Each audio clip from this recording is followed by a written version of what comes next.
எங்கட வீட்ட கிறிஸ்மஸுக்கான பலகார சூடு தொடங்கியாச்சு. 2, 3 ஐட்டம் செய்யலாம்னு சொல்லி அம்மாவுக்கு பிளான். அதில் இன்றைக்கி முதலாவதா வந்து முறுக்கு சுடலாம்னு சொல்லிட்டு முறுக்கு தான் சுடுறதுக்கு ரெடி பண்ணி கொண்டிருக்கிறா.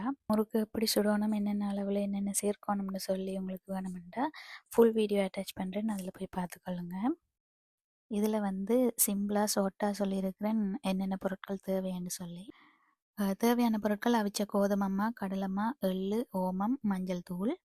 இது எல்லாத்தையும் ஒன்றா போட்டு இந்த உரலில் போட்டு புளியும் போது சாஃப்டாக வரக்கூடிய மாதிரி பதம் பார்த்து அதுக்கேற்ற மாதிரி நீங்கள் வந்து குழச்சி எடுத்துக்கொள்ளணும். இந்த இடியப்பத்துக்கெல்லாம் குழப்பினோம் இல்லையா, அந்த மாதிரி இருந்தால் காணும்.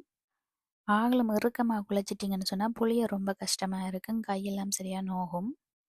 அதுக்கு பிறகு அதை உரலில் போட்டு உங்களுக்கு தேவையான வடிவத்தில் நீங்கள் புழிஞ்சிட்டு எண்ணெயில் போட்டு சுட்டு எடுத்தால் முறுக்கு ரெடி.